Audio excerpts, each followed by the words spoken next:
Donc on reprend avec la remarque, comme j'ai dit tout à l'heure, dans la vidéo 3, fin de la vidéo 3. Remarque, il existe certains groupes d'individus dans la société française que l'on peut qualifier de classe en soi. Marx prend l'exemple des paysans qui ont tous pour point commun de travailler la terre et de vivre à l'écart des villes. Ils vivent à l'écart des villes,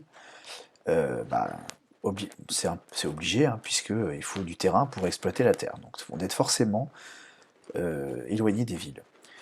Les paysans forment une classe en soi, euh, parce que ils ont les mêmes conditions de vie, les mêmes conditions, ils sont assez pauvres, hein. Donc ils ont, de par leur travail, ils ont de grandes parcelles, ils vivent à la campagne, donc ils ont des points communs qui font qu'on peut parler de classe en soi. Mais ces derniers n'ont jamais pu entretenir de relations les uns avec les autres, tout simplement parce qu'ils vivent éloignés par la taille des champs qu'ils exploitent.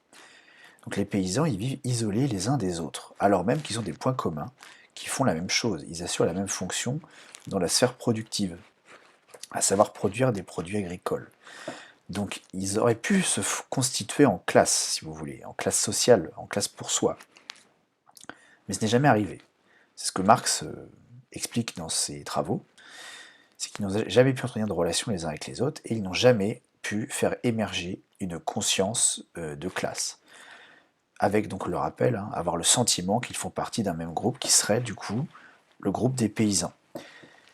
S'il n'y a pas de conscience de classe, parce qu'ils ne sont jamais amenés à se rencontrer, eh bien, il n'y a aucune chance que cela débouche sur une mobilisation de leur part pour défendre leurs intérêts spécifiques de paysans. La classe des paysans n'est donc jamais devenue une classe pour soi. Alors je fais une petite remarque rapidement, hein. Chez les ouvriers, qu'est-ce qui fait que chez les prolétaires émerge une conscience de classe? C'est aussi parce que les gens se côtoient. Ils se côtoient sur le même lieu de travail. C'est ça la spécificité des fabriques et des usines, c'est qu'on fait se concentrer sur un espace géographique assez restreint une très grande quantité d'individus. Et donc ces individus, ils discutent entre eux. Ils échangent, ils discutent. Et c'est comme ça qu'ils se rendent compte qu'ils ont des points communs et qu'ils ont des intérêts communs. Et que émerge la notion la conscience de classe. Là, les paysans, le fait qu'ils soient éloignés les uns des autres, ça fait que ils n'ont jamais l'occasion de discuter, ou très rarement, et de prendre conscience du fait qu'ils ont les mêmes intérêts, et qu'il serait pertinent pour eux de se liguer pour défendre leurs intérêts spécifiques. Voilà, ça, c'est jamais arrivé. Après aussi, bon, pour Marx, pour lui, le prolétariat est censé, de manière quasiment automatique, devenir une classe pour soi.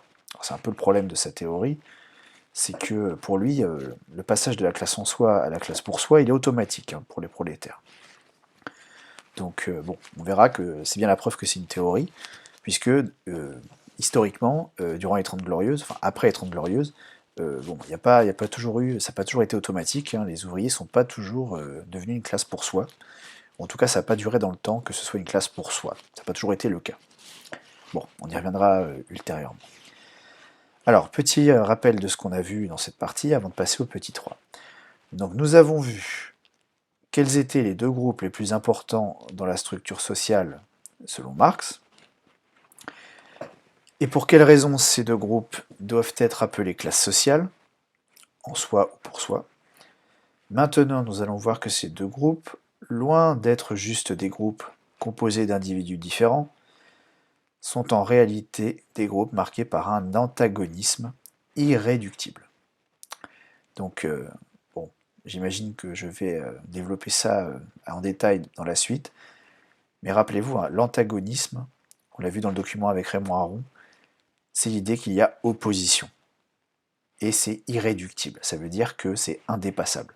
On ne peut pas dépasser cette opposition, c'est obligé, il y aura opposition entre ces deux classes sociales. Antagonisme, je vous l'ai peut-être dit en cours, hein, c'est penser aux muscles, les muscles du bras. Bon, souvent le mot antagonisme, on le voit en biologie. C'est deux muscles sont antagonistes quand si l'un se contracte, l'autre est obligé de se relâcher. Et inversement. Vous ne pouvez pas contracter deux muscles en même temps, sinon votre membre comment dire, il est immobile, d'accord. Donc là, les classes sociales, c'est pareil, hein. Et elles sont antagonistes, hein. Tout progrès de l'une se fait au détriment de l'autre. Donc, on passe maintenant au petit 3, donc une structure sociale irréductiblement conflictuelle, ou si vous voulez, irréductiblement antagoniste. Dans antagonisme, il y a l'idée de conflit. D'accord. Donc les deux termes peuvent être utilisés de manière synonyme. Antagonisme, conflictuel. Alors je reprends ici donc. Pour Marx, le prolétariat et la bourgeoisie ne sont pas deux classes sociales vivant l'une à côté de l'autre, dans un environnement économique et social apaisé, et où les uns et les autres coopèrent pour produire des richesses. Donc voilà, c'est pas un monde entre guillemets de bisounours, où les gens vivent les uns à côté des autres, ils créent des richesses, ils se les partagent et tout le monde est très content. Non, c'est pas un monde de bisounours, c'est un monde marqué par le conflit. Donc le prolétariat et la bourgeoisie sont dans un rapport éminemment conflictuel. Ça veut dire que c'est très important, c'est fondamental, le conflit dans les rapports de classe, en raison de rapports de force déséquilibrés et d'intérêts économiques antagonistes. En effet, la classe bourgeoise et les prolétaires sont dans une relation de dépendance réciproque. Les prolétaires ont besoin de la bourgeoisie capitaliste afin de pouvoir vendre leur force de travail et en tirer un salaire pour survivre. De leur côté, les bourgeois ont besoin des prolétaires pour les faire travailler dans leurs usines afin de produire des marchandises et réaliser des profits. Cependant, les prolétaires subissent la domination de la bourgeoisie sur le marché du travail.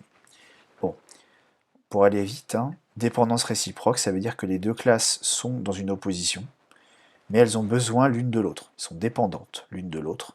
Réciproque, ça veut dire que ça va dans les deux sens. Elles sont dépendantes l'une de l'autre. Les ouvriers ont besoin des bourgeois pour gagner un salaire, et les bourgeois ont besoin des ouvriers pour faire du profit. Et ils peuvent pas, voilà, il n'y a pas de séparation durable possible, sinon ils n'atteignent pas leurs objectifs, les uns et les autres. Justement, les uns et les autres se rencontrent sur le marché du travail, là où se fixe le prix du travail, c'est-à-dire le niveau de salaire. Donc le marché du travail, c'est ce qu'on appelle une institution. C'est un ensemble de règles qui permet d'organiser la rencontre entre des travailleurs qui ont envie de gagner un salaire et des bourgeois qui ont besoin de main-d'œuvre. Et donc, comment va se fixer la rencontre des uns et des autres? En fonction du prix, comme sur un marché néoclassique.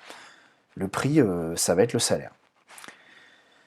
Donc, mais les prolétaires sont, par définition, dans une position de faiblesse, puisqu'ils ne possèdent rien et n'ont d'autre choix pour survivre que de vendre leur force de travail à la classe bourgeoise. Les prolétaires sont donc contraints d'accepter n'importe quel niveau de salaire et n'importe quelle condition de travail afin de survivre. À quoi s'ajoute le fait que les prolétaires sont très nombreux, et parfois plus que les emplois disponibles dans les usines, ce qui conduit à du chômage. Ce chômage, que Marx appelle armée de réserve industrielle, est ensuite habilement utilisé par la bourgeoisie comme argument pour faire pression à la baisse sur les salaires des prolétaires. Si ces derniers refusent une baisse de salaire, ils pourront être licenciés et remplacés par d'autres prolétaires moins exigeants en matière de rémunération.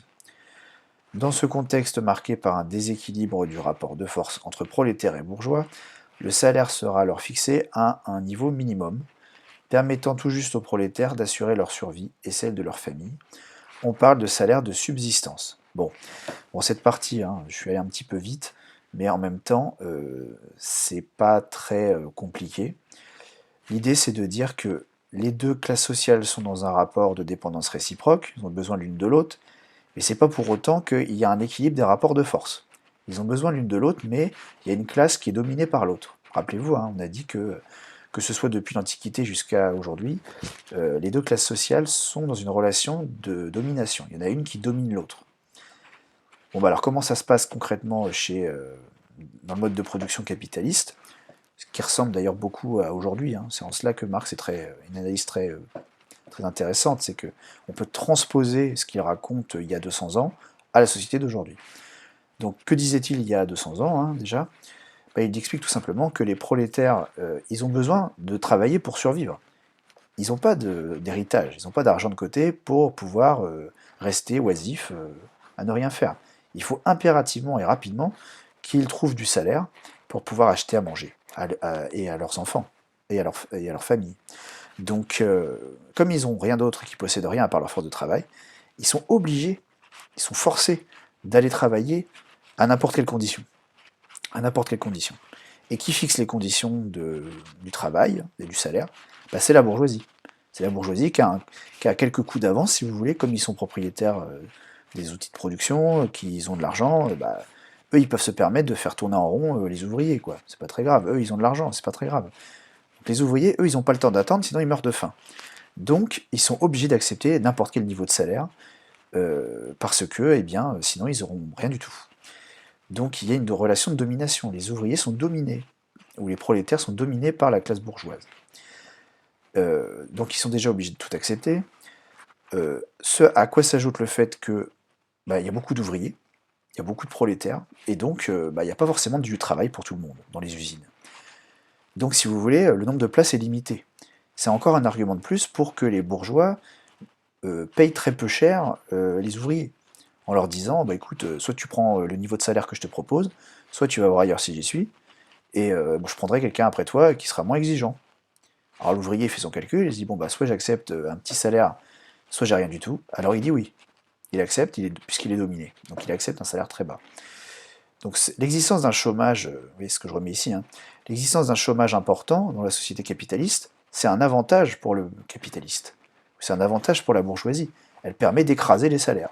Elle permet de proposer des salaires très faibles. Et personne ne pourra se rebeller contre ça, puisque bah, y a pas le choix. Donc les bourgeois ont très bien compris et en profitent pour du coup proposer des salaires extrêmement bas. Alors jusqu'où le salaire peut-il baisser? Eh bien, il ne peut pas baisser à l'infini, si vous voulez. Si vous payez trop peu les prolétaires, ils meurent de faim. Et donc, leur famille meurt de faim, tout le monde meurt de faim, et finalement, après, il n'y a plus assez de prolétaires dans les usines. Donc le salaire va se fixer à un niveau minimum qui fait que les prolétaires arrivent à se nourrir juste, tout juste. Ils vont pas gagner en confort, ils vont rester pauvres toute leur vie, mais ils arriveront à nourrir leur famille et à avoir des enfants. Alors, peut-être pas autant d'enfants qu'ils veulent, mais quelques enfants, ils arriveront à élever quelques enfants. Donc c'est ça le niveau minimum de salaire vers lequel va se stabiliser les salaires dans la société capitaliste. Ce salaire, on l'appelle salaire de subsistance. Je fais une petite remarque au passage, vous en faites ce que vous voulez, mais n'empêche que à l'heure actuelle, le taux de chômage est très élevé et que c'est un problème qui n'est pas résolu depuis plusieurs décennies. Et si on écoute Marx, bah en fait, les gens qui dirigent la société n'ont pas intérêt en vérité à supprimer le chômage, puisque c'est un argument pour faire baisser les salaires. Donc si on est complètement marxien, bah, on comprend qu'il n'y a pas de raison que le chômage baisse, parce que c'est un outil. C'est un outil pour écraser les salaires. Après, voilà, peut-être que la réalité est différente, mais c'est un parallèle qui mérite d'être fait. Je referme la parenthèse. Donc je reprends ici. Les intérêts des prolétaires et de la bourgeoisie sont donc irréductiblement antagonistes. Bon, ok. Pour que les prolétaires puissent espérer améliorer leurs conditions de vie, ils doivent obtenir des salaires plus élevés. Effectivement, tout simplement, pour que les prolétaires vivent mieux, ils doivent être mieux payés. Il faut qu'ils obtiennent des salaires plus élevés. Mais ça, c'est pas gagné d'avance, hein. Les bourgeois, c'est pas dans leur intérêt. Ils veulent écraser les salaires pour faire un maximum de profit. Donc là, déjà, de ce côté-là, il y a conflit. Donc, de son côté, la classe bourgeoise entend maintenir des profits maximum pour ses membres, voire même, pourquoi pas, accroître encore plus ses profits. Ce qui implique d'écraser les salaires des prolétaires. Ben oui, si vous voulez faire du profit, il n'y a pas 36 façons. Soit vous vendez plus cher, au risque de perdre des clients, soit vous arrivez à maintenir un prix identique en écrasant les coûts de production. Et l'un des coûts de production les plus importants d'une entreprise, c'est les salaires. Donc si vous arrivez à écraser les salaires, vous allez faire un profit plus important. Donc ce que gagnent les uns se fait nécessairement au détriment des autres. C'est en cela que c'est antagoniste, et c'est irréductiblement antagoniste. Les deux classes sociales ne peuvent pas gagner en même temps. S'il y en a une qui gagne, c'est que l'autre perd. Ça vous renvoie à la question du partage de la valeur ajoutée. Rappelez-vous. Donc, si la bourgeoisie gagne en profit, c'est que c'est les ouvriers qui ont perdu. Et inversement. Donc c'est pourquoi, pour Marx, les prolétaires doivent, et vont nécessairement, dans sa théorie à Marx, ça va forcément se produire, les prolétaires vont se soulever, vont se révolter, et entrer en lutte contre la bourgeoisie. En gros, les ouvriers, ils vont tellement en avoir marre d'être sous-payés, d'être dans la pauvreté, de vivre mal, qu'un jour ils vont se révolter contre la bourgeoisie. Donc, afin non seulement d'obtenir des hausses de salaire, ça c'est dans un premier temps, il va y avoir une révolte pour avoir des salaires plus élevés, pour vivre mieux, mais plus encore, les ouvriers ou les prolétaires, dans l'analyse de Marx, vont renverser le capitalisme. Ça veut dire que ce mode de production, il va disparaître. Il s'agit donc de supprimer le rapport de domination de la bourgeoisie sur les prolétaires, donc faire en sorte que la bourgeoisie arrête de faire aux ouvriers ce qu'ils ne veulent pas, parce qu'ils sont pauvres. Donc ils vont renverser cette relation de domination, ils vont la supprimer. C'est ce que Marx appelle la lutte des classes. Voilà. La lutte des classes, c'est le fait que les ouvriers vont se révolter, et tous les ouvriers du monde, hein, tous les prolétaires de tous les pays, puisque c'est un système, le système capitaliste existe partout, eh bien, tous les ouvriers du monde se révolteront un jour pour renverser la bourgeoisie. Dans cette doctrine marxiste ou marxienne, il ne s'agit plus, alors entre parenthèses, il ne s'agit plus d'une théorie sociologique, mais d'un programme politique désormais. Ça veut dire qu'à partir de ce moment-là de l'explication, comment dire, il ne s'agit plus de décrire la réalité ou d'essayer de la décrire, il s'agit de faire des prédictions sur ce qui va se passer plus tard. Donc c'est un peu le problème de Marx, entre guillemets, c'est que c'est à la fois très très théorique, et c'est politique aussi, puisque ça vise à donner une direction pour les ouvriers. C'est un outil aussi, cette théorie. Ça vise à aider les ouvriers à savoir comment défendre leurs intérêts. Donc c'est un peu politique au bout d'un moment, c'est pour ça que je précise ça là. Donc, donc dans la doctrine marxienne, le prolétariat renverse la bourgeoisie et le capitalisme, abolit la propriété privée des moyens de production. Ça veut dire que la propriété privée, c'est fini. Plus personne ne possédera quelque chose en son nom propre, individuellement. Tout appartiendra à tout le monde. Ce sera une propriété collective. Donc on abolit la propriété privée des moyens de production, et on met en place une société sans classe sociale. Et cette société, ça s'appelle le communisme. Voilà. Donc tout un programme et c'est un programme qui est toujours d'actualité. C'est-à-dire que les membres du Parti communiste, aujourd'hui, c'est des marxistes. Donc ils aspirent aujourd'hui à transformer la société, puisqu'on est toujours dans une société capitaliste, hein, à la transformer pour que les choses deviennent des propriétés collectives et que tout appartienne à tout le monde, qu'il n'y ait plus de relation de domination entre les classes sociales. Voilà. Donc il y a beaucoup de partis politiques, enfin certains partis politiques sont vraiment dans cette veine-là, pas tous, hein, mais en tout cas, beaucoup ont lu Marx. Voilà. Donc d'ailleurs au passage, si ça vous intéresse, vous pouvez aller voir ce que raconte un économiste qui s'appelle Bernard Friot, qui est donc véritablement communiste, hein, et qui explique tout ça très bien. Voilà. Alors, une remarque rapidement, et après on aura fini sur Marx. Donc c'est déjà pas mal, c'est beaucoup de choses. Donc remarque. Donc Marx ne dit pas que les sociétés industrielles au sein du mode de production capitaliste ne sont composées que de seulement deux classes sociales. Nous on se fixe sur bourgeoisie prolétariat. Mais Marx a une analyse quand même un peu plus fine, hein. Pour lui il y a plus que deux classes. Dans certains de ses écrits, comme un ouvrage qui s'appelle Le 18 Brumaire de Louis-Napoléon Bonaparte, il distingue jusqu'à 7 classes sociales différentes. Alors je vous les donne, vous n'avez pas besoin de les apprendre, hein, mais c'est pour savoir. L'aristocratie financière, la bourgeoisie industrielle, les grands propriétaires fonciers, foncier c'est le terrain, les grands propriétaires de grands domaines, hein. La petite bourgeoisie de l'échoppe, bon ça veut dire la petite bourgeoisie c'est des commerçants, ils ont des boutiques de luxe, puis avec ça ils gagnent des sous. La petite bourgeoisie de l'échoppe et de la boutique, la classe ouvrière des salariés, de l'industrie, le sous-prolétariat, les paysans. Bon, ok, donc il y a plusieurs classes sociales, mais Marx il s'intéresse qu'à deux d'entre elles parce que c'est les plus importantes.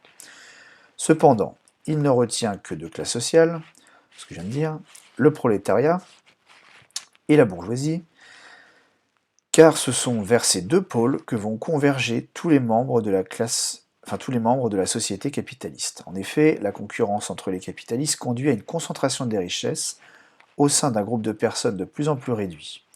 Et parallèlement, les classes moyennes s'appauvrissent et viennent grossir les rangs du prolétariat. Cette polarisation de la société conduit alors à une structure sociale binaire. Binaire, ça veut dire 2, 1, 2, ou alors 0, 1. En tout cas, il y a deux éléments. Binaire avec d'un côté la classe ouvrière et de l'autre la classe bourgeoise. Donc vraiment, cette idée de polarisation, c'est l'idée que la lutte des classes va forcément conduire à ce que les gens se fassent absorber. Les autres classes vont se faire absorber par l'une ou l'autre des deux classes. D'ailleurs, on peut encore relier ça avec des problématiques actuelles, qui sont très intéressantes.